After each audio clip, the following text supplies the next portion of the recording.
Olá pessoal, boa tarde. Meu nome é Nayara Gonçalves, editora da versão online do Jornal Hoje. Trazemos nessa edição de Hoje Entrevista um assunto sobre o Setembro Amarelo e recebemos nos estúdios a psicopedagoga Cíntia Lucchesi, da organização De Umbiguinho a Umbigão. E é impossível falar de Setembro Amarelo sem lembrar do caso de suicídios, que é uma campanha de prevenção a suicídios e, lógico, ligada à depressão. Cíntia, boa tarde, seja bem-vinda. Muito obrigada pela sua presença. Boa tarde, Nayara. Boa tarde a todo mundo que está nos assistindo. É uma honra estar aqui com vocês para falar desse assunto tão delicado e que a gente tem tratado com muito cuidado na nossa organização. Então, eu espero que a gente possa agregar bastante as famílias e as pessoas que estão nos assistindo essa tarde. Muito obrigada. Eu tenho alguns dados aqui que falam que o suicídio faz, em média, no Brasil, uma vítima a cada 35 minutos. E, de acordo com a Organização Mundial de Saúde, o país ocupa o 8º lugar no ranking global, com quase 12 mil mortos por ano. E, lógico, desses dados, 90% dos casos de suicídio estão ligados a distúrbios mentais, como o caso da depressão. Como a gente... É impossível falar de suicídio sem falar de depressão, né, Cíntia? Infelizmente, uma coisa está ligada à outra.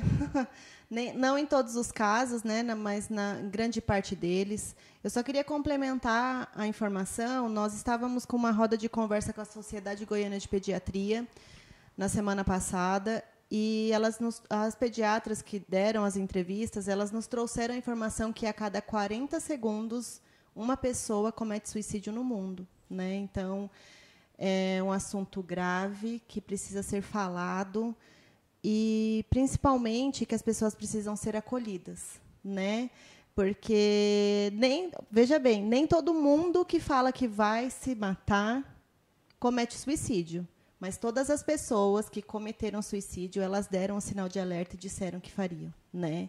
Então, a gente tem que ter muito cuidado e respeito ao falar disso. É um assunto sério mesmo e pouco se falado, né? As pessoas às vezes enxergam como um tabu, às vezes querem colocar um pano sobre isso e, às vezes, dá uma ocultada no assunto. Sim, e precisa ser falado também que depressão não é frescura, depressão não é falta de Deus, depressão não é uma coisinha que vai deitar que passa, né? E todo rebaixamento de humor prolongado tem que ser avaliado, né? Precisa ser encaminhado. Muitas vezes as pessoas que sofrem de depressão, elas têm dois aspectos. Primeiro, porque ela sofre e ela não sabe por que ela está sofrendo, então ela sente muita culpa, né? A minha vida é perfeita, não me falta nada, eu estou triste por quê? Né? Então, é uma falta que tem lá, né? Já diz o nome, a depressão, é uma falta que tem, né, dentro da pessoa. E nem toda depressão tem os mesmos sintomas. Você pode ver que tem pessoas que são, aos olhos da sociedade, são pessoas extremamente felizes, são pessoas que executam o seu serviço, executam o seu trabalho, porém sofrem de depressão. Então, tristeza muito prolongada, falta de vontade, sem motivo aparente, precisa ser avaliado e encaminhado, né? E está aí um quadro, a gente está falando de uma doença e que atinge todas as idades, né, Cíntia? A gente está falando aí de criança, de jovens, de adultos e de idosos, né? Hoje, a organização De Umbiguinho a Umbigão, nós trabalhamos com famílias no geral, né? A gente sempre está batendo na tecla de que a família estando bem, a criança estará bem também. Então, é por isso que a gente foca tanto no bem-estar familiar.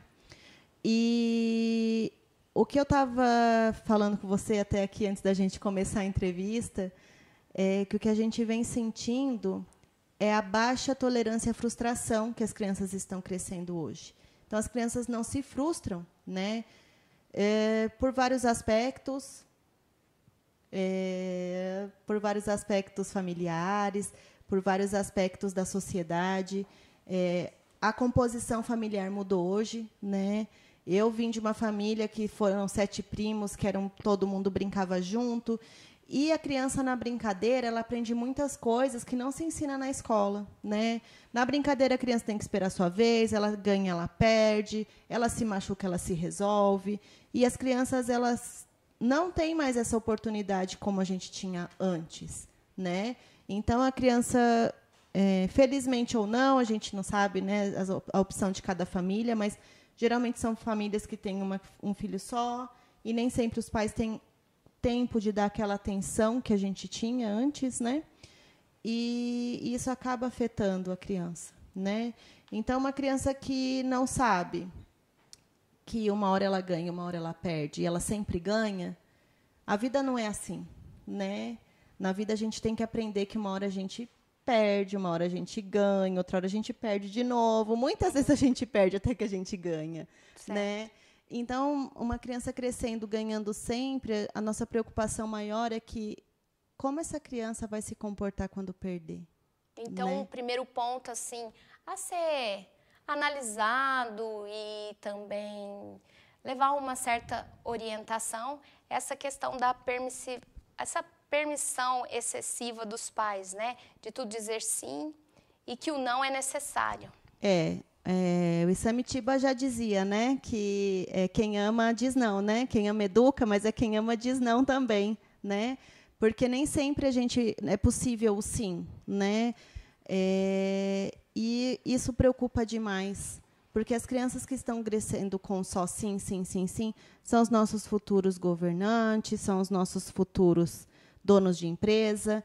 E então a gente precisa trabalhar essa questão, né, de não só da permissividade, mas que as crianças elas aprendam a se resolver também, porque o pai está muito ausente, mas às vezes está muito superprotetor também, né?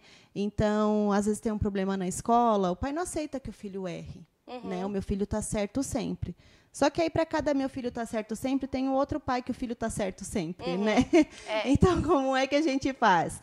Em casa eu tenho 2 filhas, né? Eu tenho o costume de não me envolver muito no conflito interno delas, a não ser que seja alguma coisa que seja muito grave, que tenha que haver intervenção, mas disputa por causa de brinquedo, disputa por horário do que eu vou ver na televisão agora.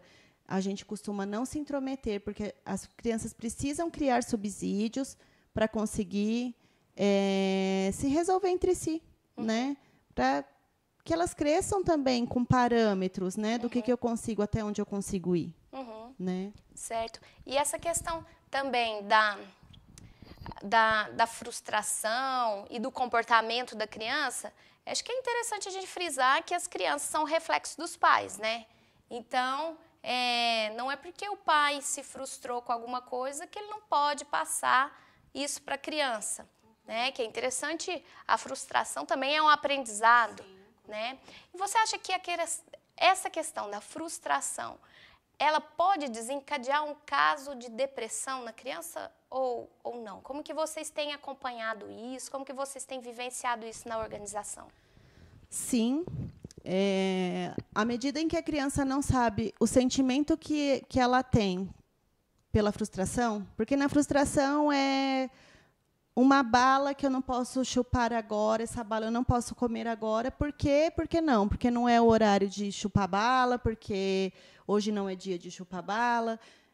Ela está se frustrando. Olha, agora eu não posso. Por quê? Porque meu pai está dizendo que não. É frustrante para a gente, não é? Eu me frustro também quando alguém me fala que eu não posso fazer alguma coisa e que eu também não posso fazer nada para inverter essa situação, né? Então, o que acontece? A criança, como você disse, a criança vem muito do sim, do sim, do sim. Veja bem, a gente está falando de uma maioria, não são todos os casos, tá? Existem famílias que já estão se preocupando e que sempre se preocuparam com essa relação do sim e do não, da meritocracia, do vou preparar meu filho para a vida, porque a vida não são tudo flores, né? Mas a maioria dos pais que a gente vem acompanhando, dos casos, são pais que querem dar tudo para os filhos e eles pecam pelo excesso, né? É o excesso do sim e a falta do cuidado do preparar o filho, né? O que a gente vê também é a família e as mães e os pais muito perdidos. E isso também nos assusta, porque a gente nunca... Bom, eu vou falar por mim, né? Eu acho que engloba muitas pessoas. Nós nunca tivemos tanto acesso à informação e nunca estivemos tão perdidos. Porque a gente está aí na era das redes sociais, a gente está na era do tudo é lindo, maravilhoso, vou fazer uma selfie porque eu estou comendo um camarão na beira da praia, só que as pessoas não comem camarão na beira da praia todos os dias. Né? E quando a família procura consolo, procura informação em pessoas em que está tudo lindo e maravilhoso, as mães se frustram também. Porque as mães pensam, poxa vida, como é que eu não consigo fazer isso? Os pais, como é que eu não consigo fazer isso? Né? Porque, por mais que não, esse estímulo visual que a gente vive hoje afeta dentro da casa também. Né? Então, é importante, o que a organização faz é trazer muitas pessoas aqui para dizer que não é isso. Né? A vida real é outra coisa. Na vida real eu sangro, na vida real eu erro. Né? Porque quando daquela frase todos nós somos